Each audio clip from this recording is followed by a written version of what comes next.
आज हम बाढ़ कुमेर में आए हैं। पाटीदारों का हाईटेक एग्रीकल्चर की खेती करने वाले किसानों का गांव है।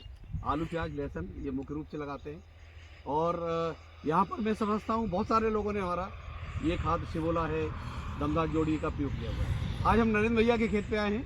नरेंद्र भाई और अंकित भाई दोनों भाई भाई हैं, उनके खेत पे आए हैं। ये प्याज और लहसुन उन्होंने सारा लगाया हुआ है और उसमें हमारी दमदार जोड़ी और शिवोला का प्रयोग किया हुआ है। तो नरेंद्र जी जरा अपना छोटा सा परिचय दें, उसके बाद हम लोग बात करते हैं आगे। सर, मेरा नाम नरेंद्र पाटीदार है। मैं ग्राम बाड़कुमेर का निवासी हूँ। आलू प्याज लहसुन की मुख्य हमारी फसल है और ये हमने लगाई थी 1 दिसंबर को। और इसमें एपेक्स का हमने अभी जब फसल हुई थी हमारी 33 से 40 दिन की, उस अवधि में ये ओनियन स्पेशल और कार्बन, हाँ दोनों उसके साथ वो पोटास अच्छा, पोटास भी डाला है। हाँ 25 किलो बीघे का 25 किलो बीघे के हिसाब से। और अभी ये 55 दिन के आसपास की फसल है। और जहाँ तक मेरा मानना है, मेरे सोचना है कि इसका रिजल्ट अच्छा है। जर्मिनेशन आप कहें ना कहें, लेकिन जो अभी तक मैंने प्याज या लहसुन के जो जितने खेत देखे इस साल के, उनसे इतना बेहतर खेत हमने कोई भी नहीं देखा। 55 दिन का रिजल्ट ये देख करके कोई ये कहेगा ही नहीं कि ये 55 दिन का है। नहीं सर है। तो आपने जो हमारे जो डाले हों उसका परिणाम क्या देखने को मिला, क्या क्या आपको समझ में आ रहा है? सर, इसमें तो जर्मिनेशन भी बहुत शानदार है जी, प्याज का जो जर्मिनेशन है वो बहुत शानदार है। और जमीन जो कठोर हो जाती है ये बिल्कुल मुलायम है, डालने से बिल्कुल मुलायम है। तो वो क्या है कि प्याज को बनने के लिए, जब प्याज बनता है लगभग 3.5-4 महीने लगता है, उससे 15 दिन पहले ही प्याज आ जाता है ये डालने से, कार्बन और ओनियन स्पेशल डालने से। तो ज़मीन को हमेशा वो मुलायम ही रखती है। देखिए क्या है ना, हमारी ज़मीन के लिए सीन रेशियो सुना ना, कार्बन नाइट्रोजन का रेशियो होता है। अगर वो रेशियो प्रॉपर है या थोड़ा बहुत कम भी है तो आपको उत्पादन या फसल अच्छी देखने को मिलेगी। आपने जिस तरीके से ये प्रयोग किया है, मुझे लगता है कि कार्बन और नाइट्रोजन का रेशियो ऑलमोस्ट बेहतर है, अच्छा है, ये आपको भी समझ में आ रहा है। और जो मिट्टी, जहाँ तक मुलायम करने वाली बात है, आप ये कैसे कहते हैं कि ये मिट्टी मुलायम हो गई? लास्ट ईयर की मिट्टी और इस मिट्टी में कोई फर्क है या पड़ोसी के खेत में और इसमें कोई अंतर है?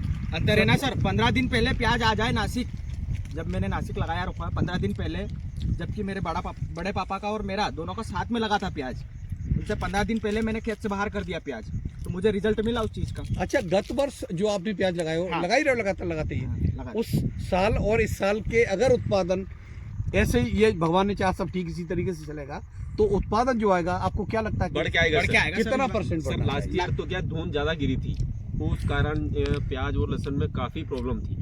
और इस बार धुंध कम होने की वजह से प्याज की जो वर्तमान अभी जो है 50 से 55-60 दिन की अवधि में फसल अच्छी है, बहुत बढ़िया है।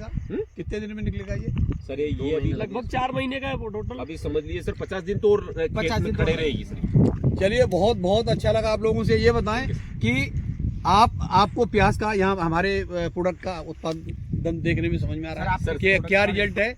आप आने वाली फसल में या आने वाले सालों में आप किस तरह हमारी सर आने वाले सालों में तो इस बार क्या है कि हमने इसको 30 से 35 दिन में डाला था। ओके, अगले साल हम जो मात्रा में अभी जो इतना डाला, जिस क्वांटिटी में हमने इसको डाला है, उसकी आधी मात्रा हम सोइंग करेंगे तब डाल देंगे। बहुत बहुत अच्छी बात आपने कही है और मुझे उम्मीद है कि आप इसी तरीके से खेती करेंगे, क्योंकि आप लोगों को बताने की कुछ जरूरत नहीं है। आपको तो ये हमें बताना है कि ये प्रोडक्ट आप डाल लीजिए, बस। बाकी का एक मैसेज और लास्ट, आप अपने साथियों से, मित्रों से, किसान भाइयों को क्या एक मैसेज छोड़ना चाहेंगे? सर मैसेज तो ये छोड़ना है क्योंकि खर्चा सब बहुत बढ़ गया है सर रासायनिक खादों का। तो हम तो ये चाह रहे हैं कि जैविकता आए तो हमारा खर्चा भी बचे और जमीन भी बचे। तो जैविक में क्या चीज़, क्या जैविक? सर ये तो अभी हमने इसकी शुरुआत की एपेक्स की तो इसको ही अभी तक तो हम डाल नहीं रहे थे क्योंकि हम केमिकल पे ही पूरे डिपेंड थे और हमारा मानना था कि केमिकल के बगैर हम खेती नहीं कर सकते। लेकिन इस बार विष्णु भाई ने इसके लिए प्रेरित किया, बात मानी। ठीक है, छोटे एरिया में हमने स्टार्ट किए, लेकिन अगले साल हम आलू और लहसुन में भी डालेंगे। तो इन्हीं के साथ हम